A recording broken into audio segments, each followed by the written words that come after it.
Você sente como se tudo estivesse se desmanchando ao seu redor? Planos que pareciam seguros desabam, relações que pareciam firmes se encolhem, portas que se fecharam sem aviso. E no meio do pó e das ruínas, a sequência de pensamentos vem virando a sua cabeça. Deus me abandonou? Por que acontece comigo? Será que perdi minha chance? Há uma voz que quer rotular essa experiência como desastre. Eu quero apresentar outra possibilidade. E se o que parece bagunça for, na verdade, uma preparação cuidadosa para um novo caminho brilhante que Deus quer revelar? Quando Deus atua nesse modo de desmontar, Ele não está apenas destruindo por destruir. Muitas vezes Ele está retirando as estruturas que te impediam de caminhar livremente. Pense num oleiro que quebra um vaso rachado. Ele não o quebra por maldade, mas para ter a argila de novo, para poder moldar algo mais útil e belo. Há um processo oculto que precede a revelação. Ajustes profundos, silêncio que forma, perda que lava. O problema é que, no meio da dor, nós confundimos o corte com abandono e a aparente ruína com derrota permanente. Essa experiência tem raízes numa verdade humana e bíblica. Nós gostamos de controlar. Você traça rotas, monta estratégias, define metas e se apega a elas com todas as suas forças. Provérbios 16:9 lembra que o coração do homem planeja o seu caminho, mas o Senhor dirige os seus passos. O que Deus frequentemente precisa alterar é esse coração que insiste em ser dono absoluto do caminho. Para que o novo possa vir, o que já está pronto demais precisa ser desconstruído. Isso dói. A lâmina que separa o velho do novo corta exatamente no lugar onde você mais se identifica com aquilo que se perde. Isaías traz uma imagem que ajuda aqui. O Senhor purifica como quem passeia metal pelo fogo para tirar o que o aço não precisa. Isaías 48:10. Não é uma metáfora de vingança ou de condenação. É uma metáfora do refinamento. Quando a fornalha faz sua parte, as impurezas vêm à superfície e ficam expostas. O processo é doloroso porque algo em você que parecia sólido é mostrado como instável. Não é para provar que você é menos, é para mostrar que aquilo não é o que vai sustentar sua caminhada futura. Se você permitir que o fogo faça seu trabalho, a matéria-prima que permanece é mais forte, mais pura e mais adequada ao chamado que virá. O silêncio de Deus também faz parte desse preparo. Nem sempre a ausência de respostas é sinal de reprovação. Há momentos em que Deus aquieta o céu para que você ouça outra voz, a voz que vem do interior, onde o Espírito trabalha para reorientar desejos e retirar expectativas. Abacuque diz que a visão terá seu tempo. Espere por ela, mesmo que pareça demorar. Abacuque 2:3. Esse esperar não é passividade resignada, é postura de confiança ativa. Você não adianta reconstruir o que foi derrubado. Você não ocupa o espaço do trabalho que somente o Senhor pode fazer. No silêncio, a terra se ajeita, as raízes se acomodam, e o novo surtirá quando for o tempo certo. Enquanto Deus quebra, você precisa perceber o que Ele está tirando e por quê. Às vezes é o controle excessivo, o hábito de manipular resultados para evitar decepções. Às vezes é a identidade que você construiu ao redor de um título, uma função, um relacionamento que já não pertence ao plano de Deus para o seu futuro. Outras vezes são expectativas, imaginar um cenário perfeito e achar que se não acontecer, você fracassou. Esses apegos se tornam tipo cola que impede que Deus coloque as peças certas no lugar. Quando a cola é removida, é doloroso, porque a cola já fazia parte de você, mas a remoção é libertadora, porque abre espaço para algo que você não poderia ter encaixado enquanto estivesse segurando aquele pedaço. Cuidado com uma tentação comum: reconstruir o que foi quebrado com os mesmos materiais. É uma resposta humana criar um remendo rápido e continuar a rodar no mesmo padrão.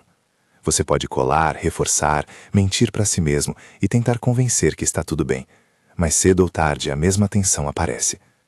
Não permita que o consolo do velho seja a justificativa para evitar a maturidade. Primeiro observe, onde você tenta consertar as coisas com pressa? Em que áreas você fica remendando cicatrizes ao invés de deixar que elas sejam curadas? O Espírito Santo atua como um artesão interior, que quando deixado trabalhar, rejeita os consertos superficiais em favor de uma reestruturação que traga integridade.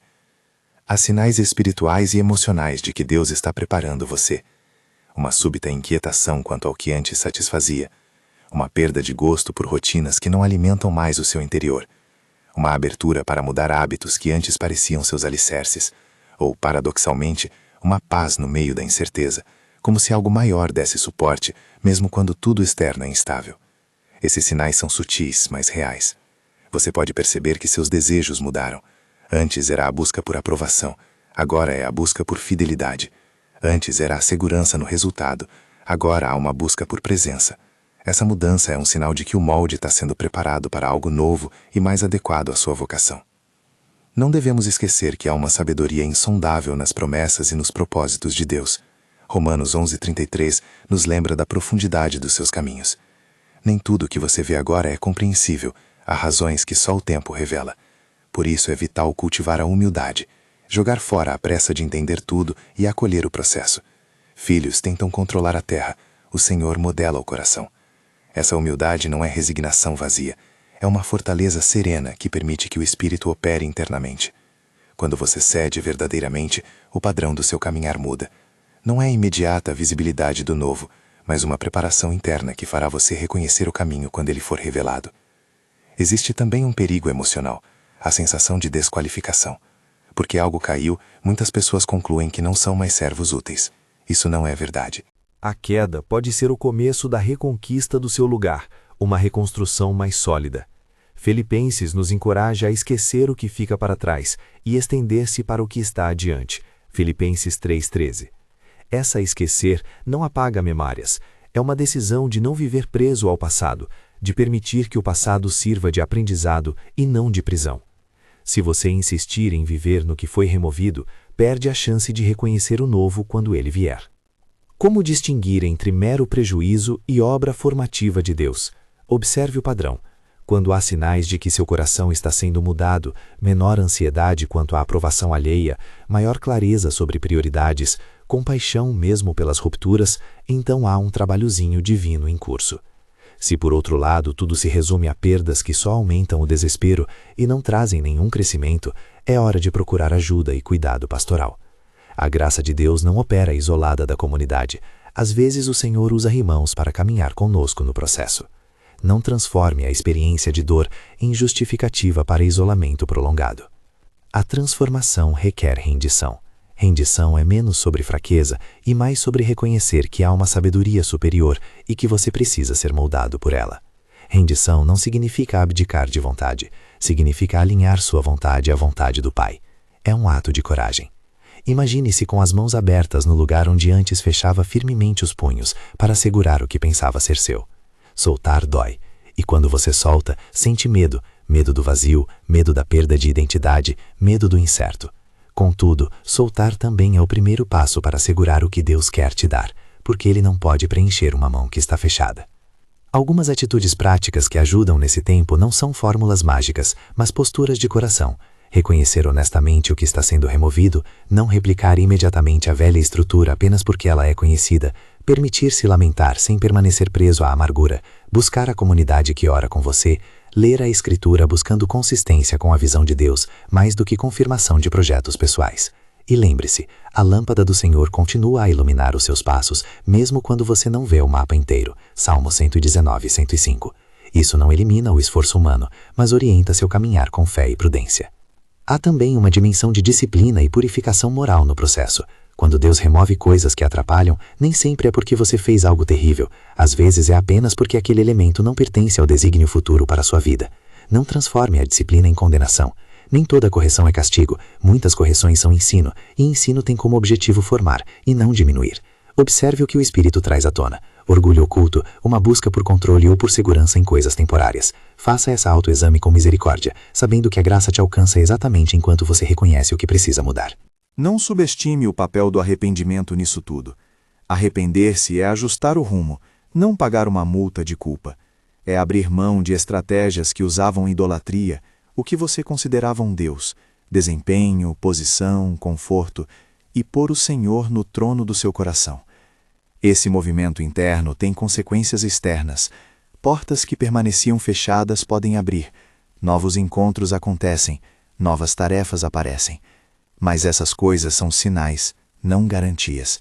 o maior ganho é a conformação da sua alma à imagem de Cristo, mais que qualquer sucesso visível. Quando o novo caminho for revelado, você vai olhar para trás e perceber que tudo o que passou não foi em vão.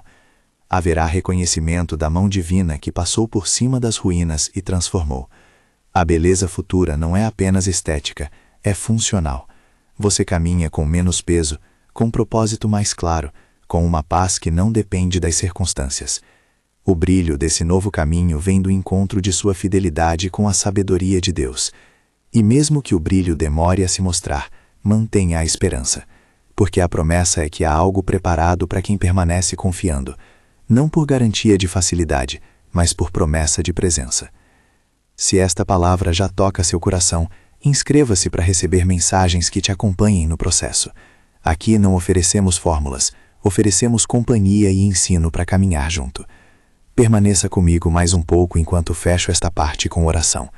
Não porque a oração substitui o processo, mas porque ela é o lugar onde você coloca sua fragilidade nas mãos de Deus que transforma. Pai, reconhecemos que muitas vezes não compreendemos os teus modos. Entramos nesse momento com honestidade. Há coisas que queremos controlar, expectativas que nos sufocam e memórias que insistem em reabrir feridas. Peço que tu, que vês o início e o fim, tenhas compaixão da nossa angústia. Tira de nós o orgulho que bloqueia a tua direção e dá-nos corações dispostos a ser moldados. Senhor, cura as feridas que a ruptura expôs.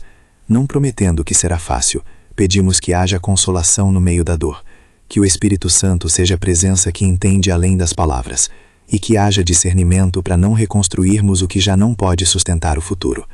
Renova em nós a confiança de que o teu silêncio às vezes aponta para uma obra maior, e que a tua mão continua sobre o processo.